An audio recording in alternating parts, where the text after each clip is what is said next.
I have traveled the world to the 7 seas. I've been up at the top and down on my knees when I think where I've been, what I'm going to do. I'd rather be here in India with you. And I'll tell you why. It takes an older man to come to a country that he's never been before. I have been to 146 countries in the last 50 years. I've been in 500 cities, and I wanted to come here so long, but I wasn't ready because I was too young and I did not know enough.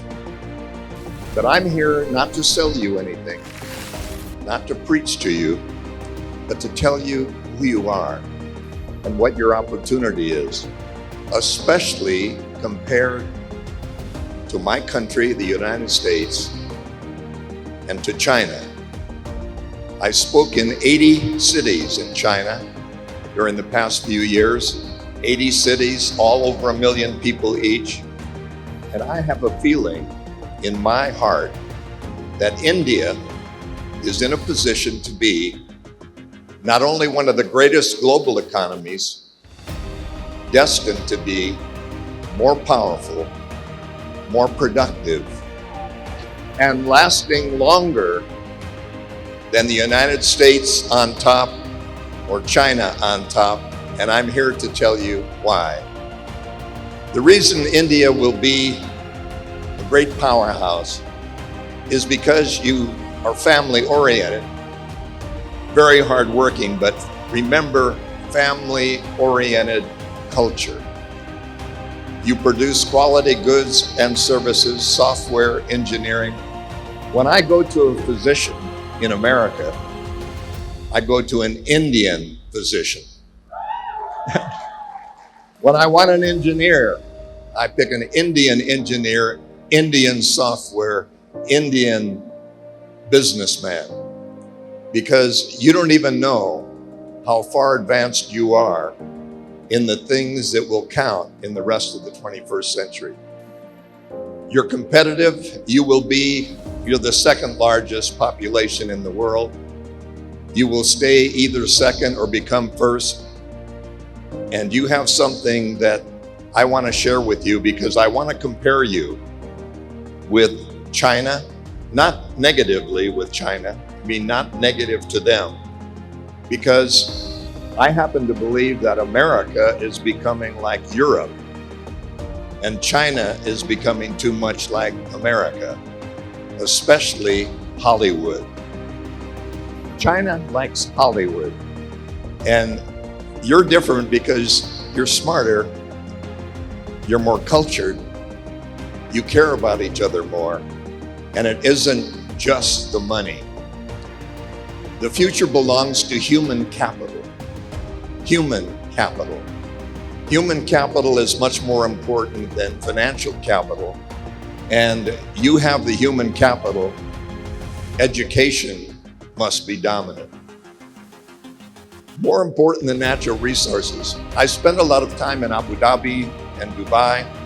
My son-in-law handles all of the real estate investments for the United Arab Emirates, and they want him to spend $21 million per day in investing from the oil money into real estate and software and creative services like high tech.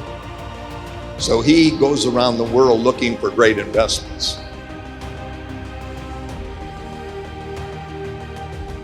There has never been in history a culture or society that has ever survived its own success. Something always happens, doesn't it?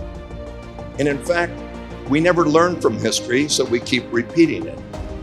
We get materialistic, like we are in America right now. We have what is called skin-deep culture. Only skin deep. That's an oxymoron. Skin-deep culture means Miley Cyrus, Justin Bieber, the Kardashians, soap operas, reality shows that are totally unrealistic, And everybody wants to elect to our offices of president the king and queen of the prom. Because we don't necessarily elect leaders, we elect people who are popular. And we're a kind of country now that is right on the edge of either moving forward or falling backward. And unfortunately for China, they are looking too much at the skin-deep culture we have in order to put face on all material, all money. And money is only transportation. It's called immediate gratification.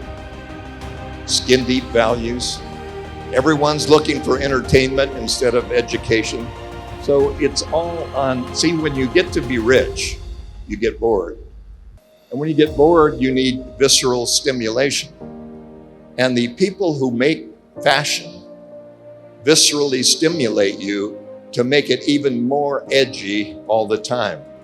So I've been debating the motion picture industry in America, which likes to shock everyone, the music industry, the television industry, and they know that if they can just keep it further shocking, they'll sell more tickets, because tickets only sell to people who are shocked by what they're watching or hearing. So entertainment flourishes. Decay comes from inside.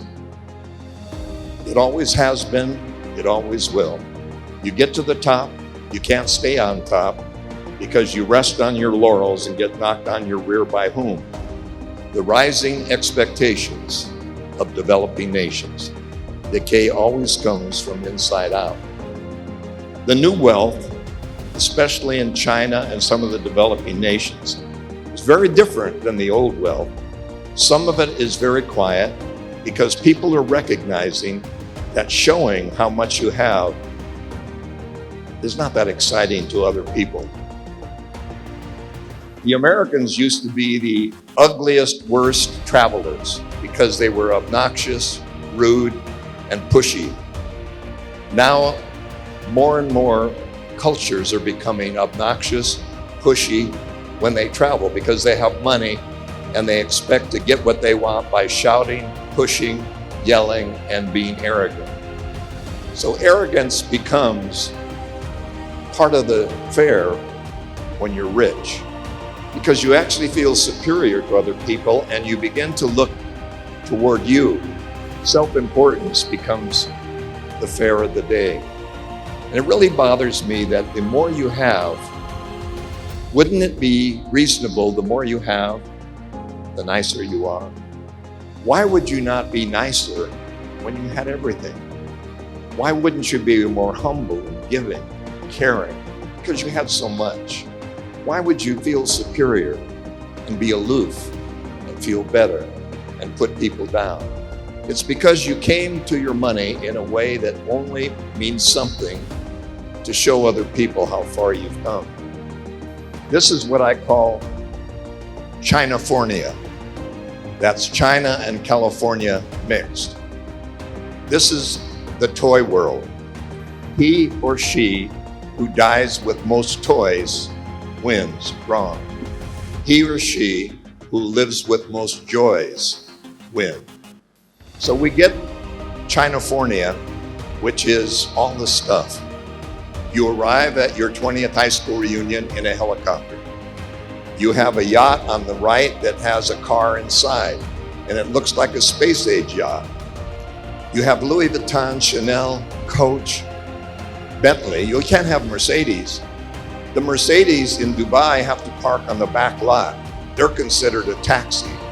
So Mercedes and BMW are parked in the back lot, and in the front lot is only Lamborghini, Ferrari, and Bentley, the better cars.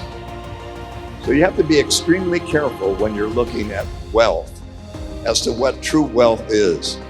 And I think true wealth means so much more.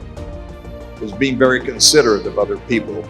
That's being wealthy in its truest sense. And my object in life is to take all the money that I've made and redistribute it in my lifetime so that other people will benefit from the work that I have done, as well as my own children. as a result of my death, I'm giving all my money to abused orphans.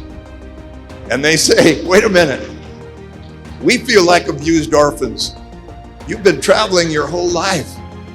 I said, I know, and I've understood that.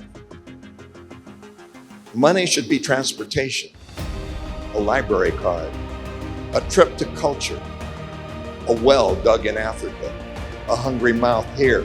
The ability to take the money that you've earned and make a decision to fund a scholarship, somebody who's ill, somebody who deserves it, is the greatest thrill of all.